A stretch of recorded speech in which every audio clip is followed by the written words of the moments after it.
kami di sini melakukan penajaman tentang segitiga restitusi, di mana tujuan utama dari melakukan segitiga restitusi ini adalah menstabilkan identitas si murid yang gagal menjadi murid yang sukses untuk dia kembali ke lingkungannya.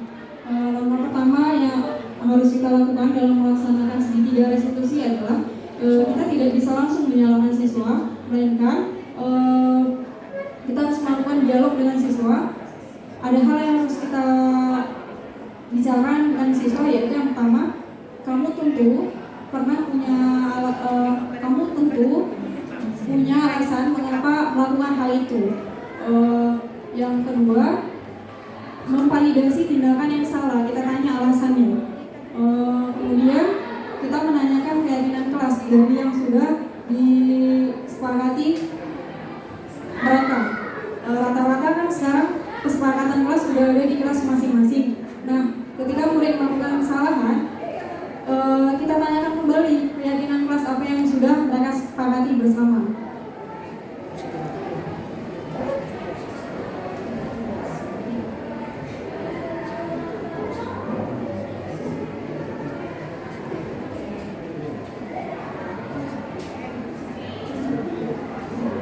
Dan menjadi penutup hari ini adalah dalam penerapan program disiplin positif, hendaknya guru memiliki standar kepribadian, profesional, dan sosial yang baik, di mana guru mampu merefleksi dirinya dalam posisi kontrol saat ini, bagaimana perjalanan dirinya sebagai among atau manajer yang menuntun murid-muridnya menjadi insan yang mandiri, merdeka, dan bertanggung jawab. Di mana tadi sudah disampaikan oleh Bapak Kepala Sekolah adalah kita di sini lagi menggalakkan guru sebagai posisi manajer. Demikianlah, terima kasih. Waalaikumsalam warahmatullahi wabarakatuh. Selamat pagi Bapak Ibu, terima kasih atas kehadirannya. Hari ini saya akan melakukan yang namanya diseminasi modul 1.4 budaya positif. Oke. Yang menjadi pembahasan utama kita adalah ini. Ya nampak Bu.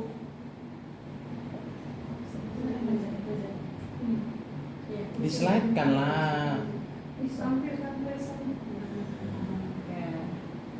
Nampak Bapak? Kita mulai ya. Konsep utama modul budaya positif itu ada 6. Yang pertama, perubahan paradigma belajar, kemudian ada disiplin positif, kebutuhan dasar manusia, kemudian motivasi perilaku manusia, posisi kontrol restitusi, dan keyakinan kelas. Sekarang kita memasuki pembelajaran dengan paradigma baru. Pembelajaran dengan paradigma baru ini dilakukan berdasarkan prinsip pembelajaran berdiferensiasi, sehingga setiap siswa belajar sesuai dengan kebutuhan. Dari tahap perkembangan untuk mewujudkan profil pelajar Pancasila ini sebenarnya sudah kita lakukan bahkan dari 3 tahun yang lalu. Sistem pembelajaran berdiferensiasi kan, Bapak Ibu. Kita lanjut ya. Kita lanjut ke sekarang tema yang kedua adalah disiplin positif. Bapak Ibu ada yang tahu apa itu arti disiplin? Mematuhi peraturan Bu. Ya. Dari Ibu Siti. Iya Bu. Dari Ibu Siti apa pengertian dari disiplin? Taat pada peraturan. Pada peraturan. Ibu Nuri. Apa arti disiplin? Sama. Nah, tadi peraturan. Ibu Ipo. Ya Ibu.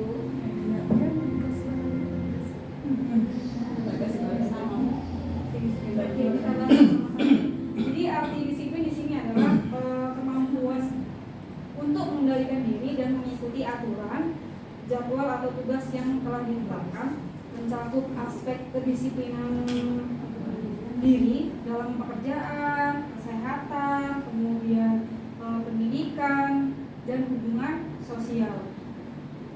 Lanjut lagi. Ini disiplin sebagai seorang pendidik. Tujuan kita adalah menciptakan anak-anak yang memiliki disiplin diri sehingga mereka bisa berperilaku pada nilai-nilai kebajikan universal dan memiliki motivasi intrinsik dari dalam diri, bukan melainkan dari motivasi ekstrinsik. Kemudian disiplin positif ini merupakan salah satu cara disiplin yang bertujuan menumbuhkan kesadaran serta memberdayakan anak-anak untuk melakukan sesuatu tanpa paksaan dan ancaman atau hukuman. Artinya dia berupa disiplin dirinya itu, kalau intrinsik itu dari dalam dirinya sendiri untuk berubah jadi lebih baik. Kemudian ini adalah ada kebutuhan dasar manusia. Menurut Dr. William Glasser ada 5. Yang pertama, bertahan hidup atau survive hidup. Kebutuhan hidup ini berupa bisa dari fisiologis, ya, kebutuhan kesehatan, rumah, kebutuhan biologis.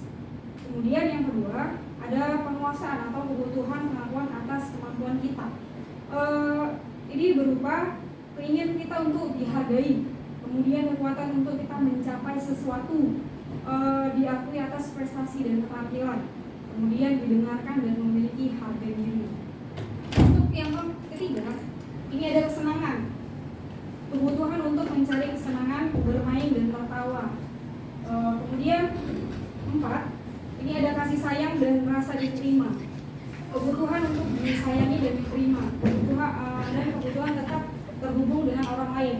Contohnya kalau kita lagi patah hati, berarti itu salah satu kebutuhan di dalam diri kita itu tidak terpenuhi.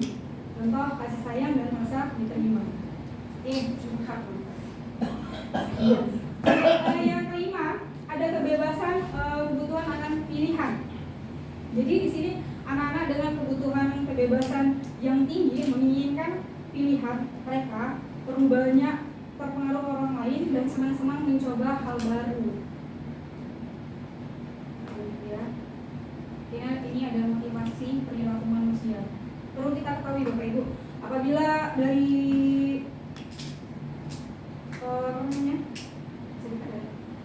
motivasi perilaku manusia ini ada 2, ada dari dalam diri, ada di luar diri. Kalau dari dalam diri itu intrinsik untuk menjadi mereka inginkan dan menghargai diri mereka sendiri dengan nilai-nilai yang mereka percaya. Kemudian dari ekstrinsik atau dari luar itu mereka biasanya untuk menghindari hukuman. Dan yang kedua itu untuk mendapatkan imbalan. Contoh misalnya kalau mereka bisa mendapat nilai 100 dari guru, misalnya memberi reward tertentu. Kemudian ini ada perbedaan hukuman, konsekuensi dengan restitusi. Kalau di hukuman ini tidak terencana sifatnya. Kemudian murid tidak tahu apa yang terjadi. Murid ini tidak dilibatkan dalam membuat hukuman. Kemudian ini hukuman bersifat satu arah. Hukuman ini ada fisikis dan verbal, ya, bisa dari hukuman fisik maupun perkataan. Oke, yang kedua ada konsekuensi. Ini terencana, ya. Kemudian murid di sini tetap dibuat tidak nyaman. Kemudian sikap guru selalu memonitor murid. Dalam konsekuensi ini contohnya kalau misalnya ada siswa yang terlambat, kamu kan sudah tahu konsekuensinya apa. Misalnya kayak mereka itu disuruh satu les untuk di luar bersihkan lingkungan sekolah, itulah konsekuensi. Kemudian restitusi, ini proses menciptakan kondisi bagi murid untuk memperbaiki kesalahan mereka.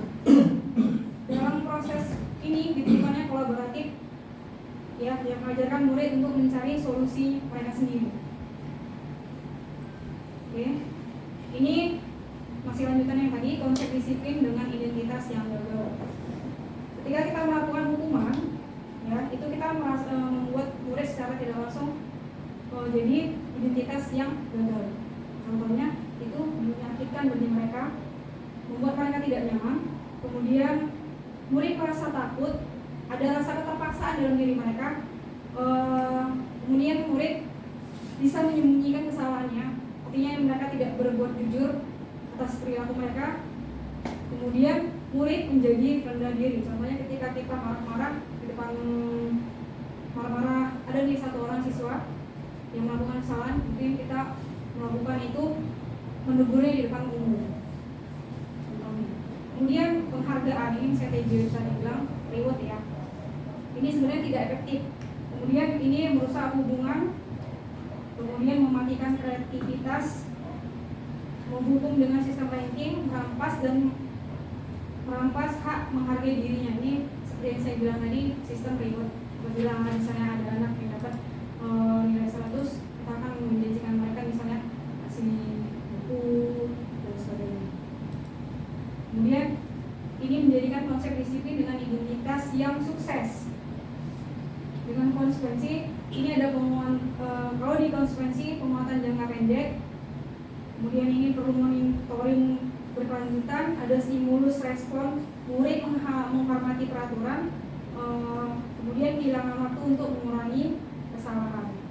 Dan restitusi, murid ini jadi bertanggung jawab, fokus pada pemecahan masalah, kemudian murid menghormati dirinya dan orang lain.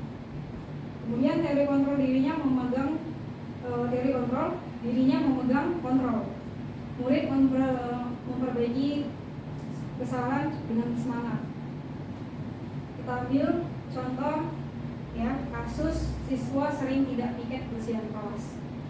Ini ada perbedaan antara hukuman, konsekuensi, dan restitusi. Dalam hukuman, ketika murid tidak piket, guru menghukum siswa hormat bendera selama 20 menit. Kemudian guru marah, murid menjadi takut. Dalam konsekuensi, guru memberikan konsekuensinya untuk memberikan kesempatan dia membersihkan kelas ketika jam pulang sekolah, misalnya. Kemudian guru tegas dan siswa menghormati peraturan. Kemudian yang ketiga ada restitusi. Di dalam restitusi inilah kita membuat identitas mereka yang gagal menjadi sukses, ya, dengan cara guru menanyakan keyakinan kelas. Kemudian guru terbuka, siswa menghormati dirinya dan orang lain. Ini ada 5 posisi kontrol. Sebagai penghukum, inilah diri kita sebenarnya. Sebagai penghukum, membuat merasa bersalah, kemudian teman, pemantau, dan manajer. Kalau saya pribadi, saya masih dalam posisi penghukum. Gimana Bapak Ibu? Apakah ada yang sama seperti saya? Ada tergantung situasi dan kondisi ya Bapak Ibu. Kadang kita menjadi pembuat rasa bersalah, kadang kita sebagai penghukum, kadang sebagai teman, kadang sebagai pemantau, dan yang paling baik adalah sebenarnya menjadi manajer. Ini contoh penerapan 5 posisi kontrol. Sebagai penghukum, patuhi aturan sekolah, lalu berdiri di depan kelas. Ini sebagai penghukum. Nah, kalau membuat rasa bersalah, berapa kali Ibu harus memberitahu kamu? Guru kecewa sama kamu. Kemudian teman, ayolah yang tertib, buat ibu guru bangga. Kali ini tidak apa-apa, kamu salah. Kemudian pemantau, kamu sudah melanggar apa peraturan dan konsekuensinya, dan kamu sudah melanggar apa peraturan dan konsekuensinya. Kemudian manajer, apakah kamu tahu kesalahan kamu? Kira-kira bagaimana kamu akan memperbaiki kesalahan tersebut? Kemudian masuk di keyakinan kelas. Sebenarnya ini semua kita lakukan sebagai pengajaran aja. Ya. Jadi dalam keyakinan kelas ini berisi nilai-nilai kebajikan. Ini kita laksanakan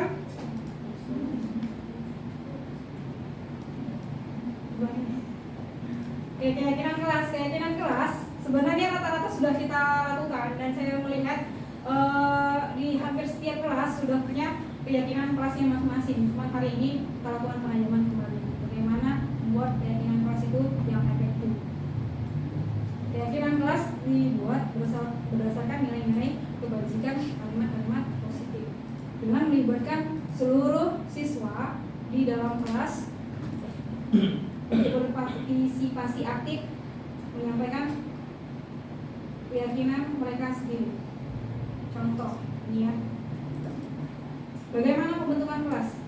Ini bersifat abstrak, pernyataan universal, dibuat dalam pernyataan positif, sedikit saja agar mudah diingat. Ini ada saya punya contoh dari pembentukan keyakinan kelas yang saya buat.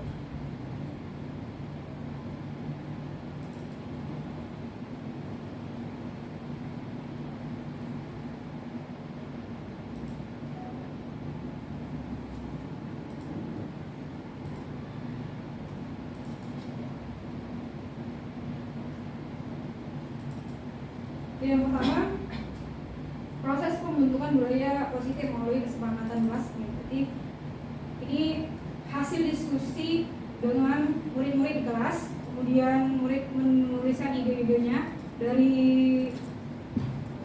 kertas post-it lalu ditempel di papan tulis atau di dinding kelas supaya mudah terbaca. Oke, langkah selanjutnya, setelah semuanya ide dikonfirmasi, setelah itu semua ide dikonfirmasi ulang kepada murid-murid agar murid mengalami proses dihargai pendapatnya oleh guru dan teman-temannya. Kemudian setelah disepakati menjadi sebuah komitmen, maka tulisan post-it itu dikonfirmasi dalam bentuk poster sederhana. Inilah proses pembuatan keyakinan kelas dengan melibatkan siswa.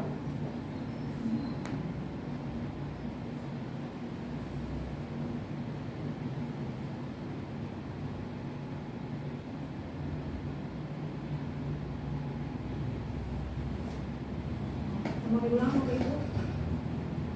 Dari atas.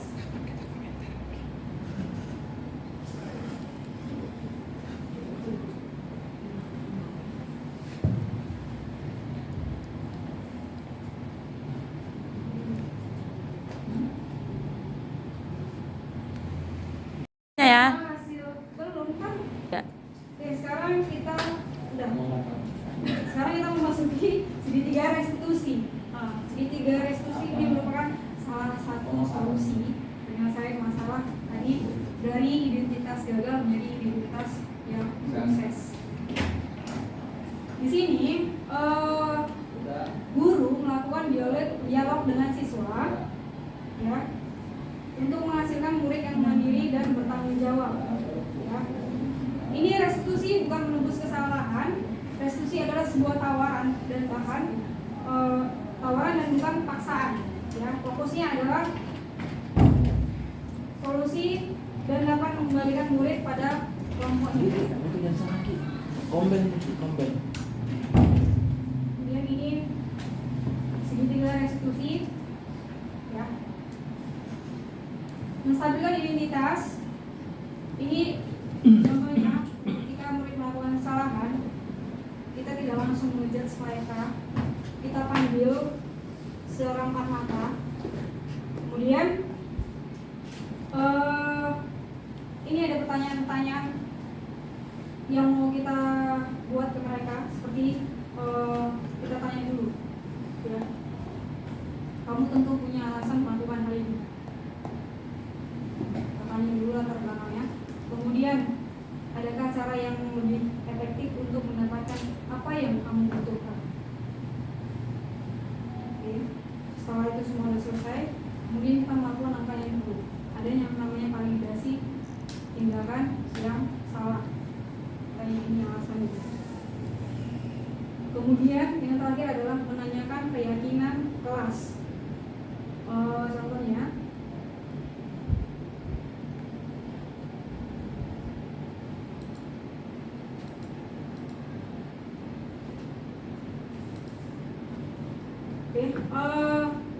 mereka ini kan udah punya keyakinan kelas masing-masing, kan? Kita tanyakan kembali, apa nilai-nilai keyakinan kelas yang sudah kamu buat dengan teman-temanmu? Kira-kira dari keyakinan kelas itu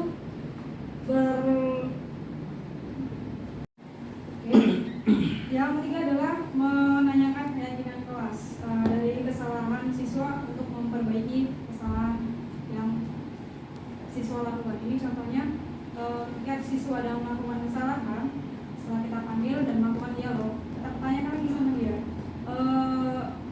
apakah keyakinan kelas dia bertolak belakang dengan apa yang dia lakukan pada saat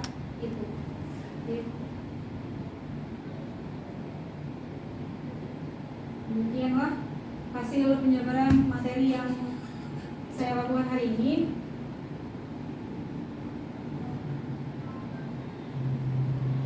Apabila ada saran, boleh silakan dengan sangat hormat. Saran. Ada pertanyaan dan saran gitulah. Masa nggak pertanyaan? Saran. Oke, siapa yang membeli duluan? Keyakinan kelas buka. Keyakinan kelas buka. Kalau bagi juga. Saran. Aku saat kemarin hadis ada bukan hadis pak Oh. di sana Oh ada iya di iya. sini. Ya Allah.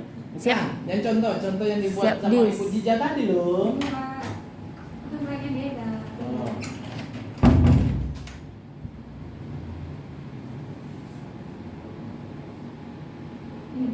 Ya. Oke, terima kasih Bu Jija yang cantik. Nah, tadi Ibu sampaikan bahwa salah satu cara membuat kesepakatan kelas atau keyakinan kelas itu tidak menggunakan kalimat-kalimat negatif. Coba Bu dilihat, Bunda Ibu. Apakah tidak ada yang kalimat negatif? Ini bukan tidak, kalimat tidak, Bu. Apa gantinya apa itu Bu kira-kira? Hormati dulu dan Ya, maksudnya konteksnya sama. Tidak membuang sampah sembarangan. membuang sampah pada tempatnya. Nah, itu kan bisa. Terus itu tidak makan saat PBM apa itu? Itu kan bisa diselesaikan. Itu gini. Terus kemudian gini. Harusnya dibuang. Dari restitusi tadi yang Ibu sampaikan, tadi kan kesannya itu kan bahwa restitusi itu kan yang paling bagus ya. Yang insya Allah paling bagus. Tapi pertanyaannya, apakah di restitusi itu tidak ada aturan, tidak ada peraturan? Misalnya gini, sekolah itu kan ada peraturan. Peraturan itu kan sifatnya bukan kesepakatan, ketetapan gitu kan. Nah, apakah sekolah bisa membuat keyakinan sekolah supaya restitusi itu bisa berjalan? Kemudian kalaupun bisa, gimana kita menjalankannya? Karena kan seperti yang Ibu sampaikan tadi, keyakinan kelas kita sudah punya keyakinan kelas, semua punya keyakinan kelas. Tapi itu hanya sekedar sepatu doang gitu. Toh ujung-ujungnya kan kita tetap menggunakan peraturan sekolah. Ketika anak-anak bermasalah masuk ke BK, itu kan yang digunakan adalah peraturan sekolah. Nah, tidak dengan keyakinan kelas. Gimana? Terima kasih Pak Lili atas pertanyaannya. Kita kembali buka pertanyaan yang kedua. Silakan Ibu Wi. Terima kasih Bu atas kesempatannya. Yang saya ingin tanyakan, jadi perbedaan antara kesepakatan kelas dengan keyakinan kelas itu terletak di mana? Terima kasih. Oke, terima kasih Ibu Dwi. Saya akan langsung jawab ya. Untuk apa bedanya antara keyakinan kelas dan peraturan kelas? Kalau keyakinan kelas, keyakinan kelas dan kesepakatan kelas. Sebenarnya ini sebenarnya sama aja antara keyakinan dan kesepakatan kelas. Ini kemarin saya 2021 sebenarnya ini baru masih proses belajar sebenarnya jadi baiklah, saya akan menjawab pertanyaan dari Ibu Puspa di mana antara kesepakatan dan keyakinan kelas itu berbeda. Di mana kalau keyakinan kelas itu berasal dari nilai-nilai intrinsik dari dalam diri, dan sedangkan kalau kesepakatan kelas itu berasal dari nilai-nilai ekstrinsik. Ini seperti sudah saya jabarkan di slide pertama tadi. Gimana Ibu Dwi? Terima kasih Bu sudah menjawab pertanyaan saya.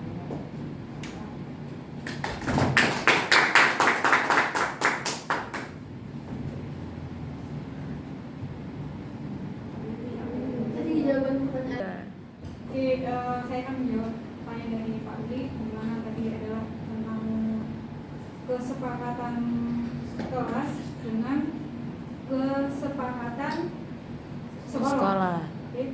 Yang saya pelajari saat ini adalah untuk kesepakatan kelas agar peserta didik disiplin dalam ruang lingkup kelas. Ini dimulai dari ruang lingkup yang kecil dulu.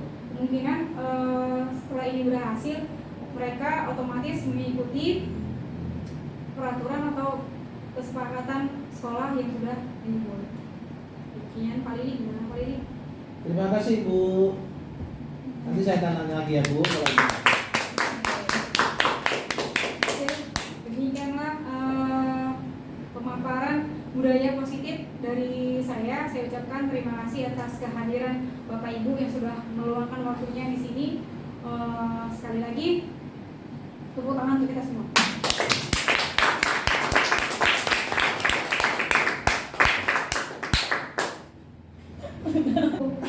Oke, terima kasih atas kehadiran Bapak Ibu di ruangan ini. Semoga kedepannya kita bisa jadi lebih baik. Saya Ajiza Fajar Ningrum, CDP Angkatan 8 Kabupaten Deli Serdang, Unit Kerja SMA Negeri 1 Bupakam. Mohon maaf jika ada kesalahan yang saya sampaikan. Terima kasih.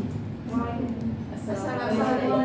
Assalamualaikum. Waalaikumsalam warahmatullahi wabarakatuh.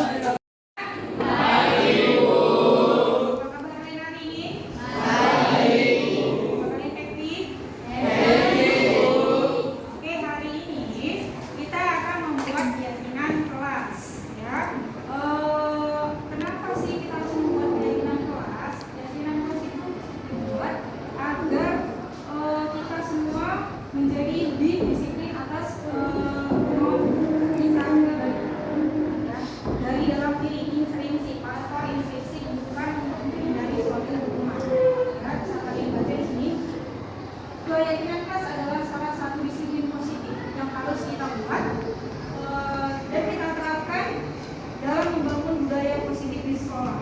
Ya, kalau ini kita buat rangkanya terlebih dahulu mulai dari diri kita, yaitu skala kecil di dalam kelas. Kemudian jika keyakinan kelas ini sudah kita berhasil kita terapkan, otomatis nanti tentunya membuat skala yang lebih besar, yaitu di lingkungan sekolah kita sendiri. Kan? Oke. Ini nanti orientasinya adalah mewujudkan kalian sebagai siswa yang apa itu tadi? Disiplin. Satu, berorientasi kepada profil Pancasila. Kita mulai ya.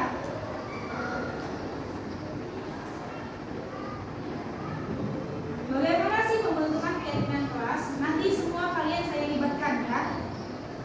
Inilah nilai-nilai cara pembuatan keyakinan kelas. Ini bersifat abstrak, pernyataan yang universal ya. Di situ tidak ada kalimat larang, adalah seperti itu. Ini benar-benar kita yakini dari nilai-nilai kebajikan universal dari dalam diri kita. Bukan suatu paksaan untuk menghindari suatu hukuman ya. Oke, kita lanjut.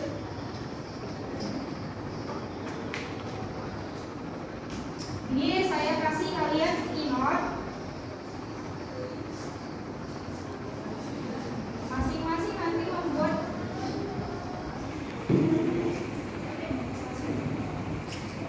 ini kalian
saling menghargai dan menghormati satu sama lain, saling menghormati dan santun dalam bersikap, tepat waktu dalam pengumpulan tugas, percaya kepada teman sekelas dan guru, sopan terhadap guru dan teman-teman, keyakinan kelas atau persatuan, harus jujur, buanglah sampah pada tempatnya sesuai dengan jenis sampahnya, menjaga kebersihan kelas, membuang sampah di tempat sampah, menjaga kebersihan kelas, menjaga fasilitas kelas atau tertib, menjaga ketertiban kelas, diyakinkan bahwasanya kelas di jam aman dari hal-hal yang tak diinginkan, saling menghormati dan menghargai perbedaan satu sama lain, memakai handphone saat diberi izin oleh guru, makan saat jam istirahat, sopan dan jujur, menjaga kebersihan, menjaga ketertiban kelas, melepas sepatu ke dalam kelas, keyakinan kelas, tidak memilih-milih dalam berteman, mengumpulkan tugas tepat waktu, keyakinan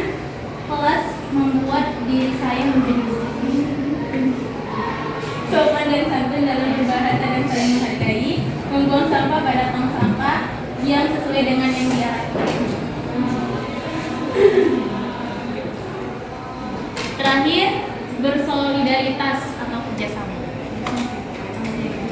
Oke, ini sudah ada beberapa ya. Tinggal kita ambil poin pentingnya ya. Tadi banyak nih tentang apa yang Ibu lihat. Berarti kita ambil satu, bisa tuliskan di sana apa yang sudah kita yakini.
membuat saya menjadi lebih disiplin karena saya terlibat dalam membuat keyakinan kelas. Perasaan saya setelah membuat keyakinan kelas adalah perasaan saya itu senang karena keyakinan kelas membuat saya menjadi disiplin dan menjadi pribadi yang lebih bertanggung jawab. Perasaan saya ketika membuat keyakinan kelas adalah membuat saya lebih disiplin dan lebih bertanggung jawab.